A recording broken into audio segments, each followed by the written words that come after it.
जी मैं हूं शाहिद हुसैन, इस वक्त कराची प्रेस क्लब के बाहर मौजूद हूं। इसराइल की जानिब से गजा में जो जारी मुसलसल बमबारी है और उसमें न सिर्फ आम शहरियों का जो है वो उनको कत्लेआम किया जा रहा है, बल्कि इस वाक़े को रिपोर्ट करने वाले जो सहाफ़ी है बैन अक़वामी जो TV के नशरियाती इदारे हैं उनको भी, उनके सहाफ़ियों को भी निशाना बनाया जा रहा है। 10 से ज़ायद जो अब तक के इतलात के मुताबिक सहाफ़ी हैं जो गजा और जो मुज़फ़्फ़रात के इलाके थे उनकी रिपोर्टिंग करने वाले उनको भी निशाना बनाया गया और उनको शहीद कर दिया गया और कई सहाफ़ी अब तक लापता है। उन सहाफ़ियों के जो है वो उनको टारगेट करने और उसके बाद फिर इसराइल की जानिब से उनको जो है वो उनके ऊपर हमले करने के हवाले से उसके खिलाफ पाकिस्तान भर में सहाफ़ती बिरादरी जो है सरापा एहतजाज कर रहे हैं। और वो एहतजाज में उनका क्या कहना है और क्यों मुजाहरा कर रहे हैं हम सहाफ़ियों को जानते हैं, तो हमारे साथ रहिए। देखिए, गजा में शहीद होने वाले साफियों, इसके अलावा जो मीडिया वर्कर जो जख्मी हुए हैं उनकी से हम इज़हार यकजहती करते हैं, उन शोहदा को खराज तहसीन पेश करते हैं जिन्होंने अपने फ़र्ज के लिए जाने निछावर की और इस मकसद के लिए जाने निछावर की कि जो फ़लस्तीन में इसराइली जुल्म और जबर है, जो बमबारी है, जो रिहायशी कंपाउंड्स को निशाना बनाया जा रहा है, अस्पतालों को, मसाजिद को निशाना बनाया जा रहा है, उनको बेनकाब करने के लिए लोग जो मैदान अमल में आए और इसराइली जारियत का निशाना बने, हम उन तमाम शोधा को जो है वो खराज तहसीन पेश करते हैं। क्या मुतालबा करते हैं सहाफ़ियों की ताफ़ुज़ के हवाले से? देखिए, हम रेड क्रॉस, इसके अलावा जो भी इंसानी हकूक़ की तंजीमें, हम UNO से, तमाम आलमी इदारों से मुतालबा करते हैं कि जो मीडिया कवरेज करने वाले सहाफ़ी हैं उनको तहफ़्फ़ुज़ फराहम किया जाए।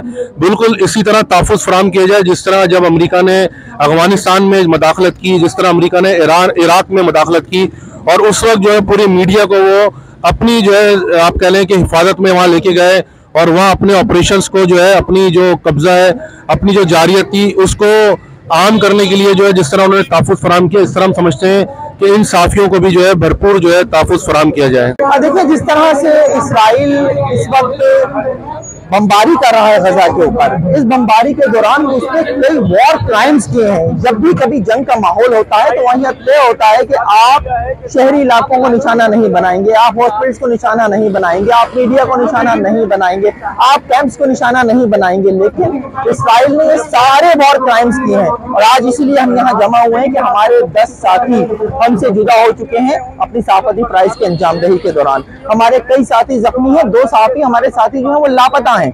तो ये जो वॉर क्राइम्स हैं इसमें इसराइल भी शामिल है, इसमें अमेरिका भी शामिल है, इसमें यूरोप भी शामिल है और फिर साथ साथ अक़वाम मुत्तहिदा की नाकामी के खिलाफ भी हम यहाँ पर एहतजाज कर रहे हैं। और हमारे ये एहतजाज जो है दुनिया भर में होने वाले इसराइल की बर्बरियत के खिलाफ एहतजाज का एक हिस्सा है। सबसे बड़ी बात तो ये है कि ये जो फ़लस्तीन और इसराइल का मसला है वो कोई आज या कल या परसों या 2 दिन या 2 हफ्ते का नहीं है, बल्कि ये 100 साल से लोगों को राइट्स ना देने का है, डिनाइल ऑफ राइट्स का है। ये मामला बहुत ही संगीन इंसानी हुकूक की खिलाफ वर्जियों का है और ऐसे में जबकि सहाफ़ी अपनी कवरेज में मसरूफ होते हैं उनको निशाना बनाना इस बात की निशानदेही है कि जो इसराइली जो फौज है वो इंसानी हुकूक और इसके साथ साथ जो बैनुल-अक़वामी क़वानीन है उसकी सरी खिलाफ वर्जी न सिर्फ कर रही है बल्कि उसको किसी खाते में किसी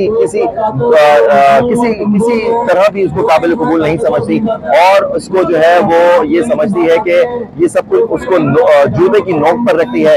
और न सिर्फ ये कि इसराइली कम्युनिटी जो है वो सहाफ़ियों के खिलाफ इस तरह के बर्बरियत अंगेज इक़दाम कर रही है, बल्कि वहाँ पर जो निहत्ते शहरी हैं जिनका इस पूरी लड़ाई में कोई लेना देना नहीं है और सिविलियन आबादी को निशाना बनाया जा रहा है, ये न सिर्फ ये सरासर ज़्यादती है, सरासर इंसानी हुकूक की खिलाफ वर्जी है और न सिर्फ इंसानी हुकूक की खिलाफ वर्जी है बल्कि जो बैनुल-अक़वामी क़वानीन है उनकी भी धज्जियाँ बिखेर दी गई हैं।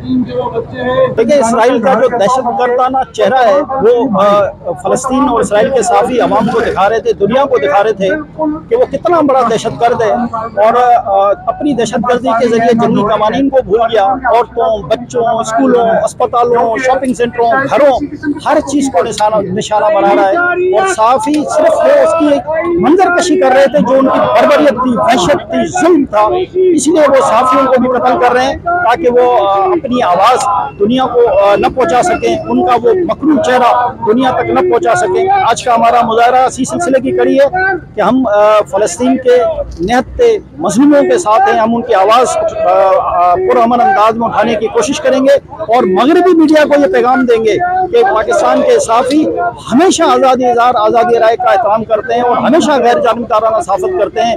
लेकिन बदकिस्मती से आज मगरबी मीडिया की जो सहाफ़त का मयार है वो हसद वाला है, वो तअस्सुब वाला है। तो हम उनको पैगाम देना चाहते हैं कि आप अपने जिस पेशे से वाबस्ता है, जो कलम आपके पास है, जो माइक आपके पास है, जो कैमरा आपके पास है, आप उसके साथ तासुब न बरतें। आप आज़ादी इज़हार, आज़ादी राय का गला घुटने के अमल में शामिल न हो। आज पाकिस्तान के साथी उनको ये पैगाम देने के लिए यहाँ जमा हुए।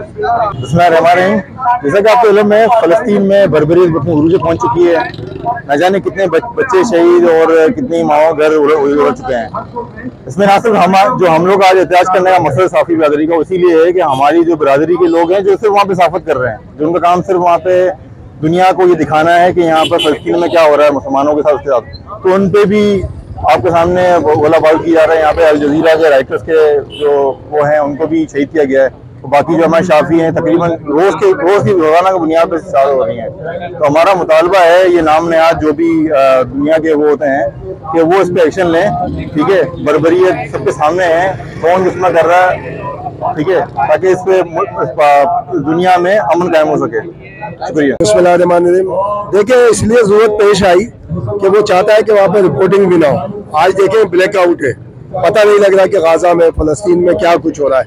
तो ये जानबूझ के किया, हिट किया, टारगेट किया। उसकी वजह ये है कि मैं और आप जब कम्युनिकेशन में होते हैं तो हम आसानी टारगेट हो सकते हैं। हमारे नंबर सबके पास मौजूद होते हैं, सारी चीज़ें होती हैं, तो इसलिए उन्होंने हमें हिट किया।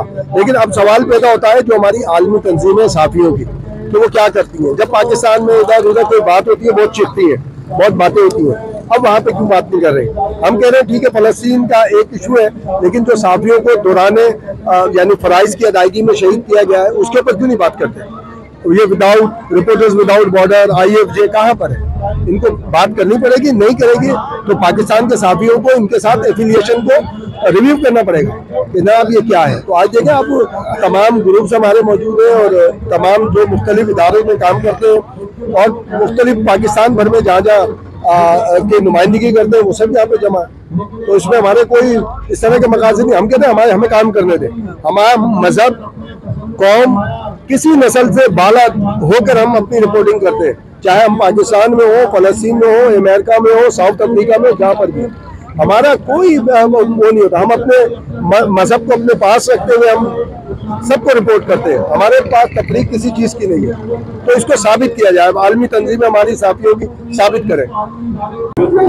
गजा में जो इसराइल की बमबारी से जो शहीद सहाफ़ी है उनसे इज़हार यकजहती के लिए और सहाफ़ी जो कम्युनिटी है उनको आज़ादाना एक अच्छे माहौल में काम करने के हवाले से इजाज़त देने के लिए जो पाकिस्तान के नामवर TV चैनल्स हैं, अखबारात हैं और जो बैन-अक़वामी इदारे जो नशरियाती इदारे पाकिस्तान में काम करते हैं उनके जो ये सहाफ़ी हैं जो कि कराची प्रेस क्लब के बाहर एहतजाज कर रहे हैं और बैन-अक़वामी इदारों से ये मुतालबा कर रहे हैं कि चूँकि सहाफ़ती कमेटी बिला तफरीक जो कम्युनिटी है बिला तफरीक दुनिया भर में काम करती है, बिला जात पात और मजहब और रंग और दीगर चीज़ों से, तो लिहाजा जिस तरह जंगी जराइम में मुलविस इसराइल है उसके खिलाफ जो है वो आर्मी कानून के तहत न सिर्फ कार्रवाई की जाए बल्कि जो इस सारी सिचुएशन के दरमियान मजीद जो काम करने वाले साथी उनको भी तहफ़्फ़ुज़ फराहम किया जाए।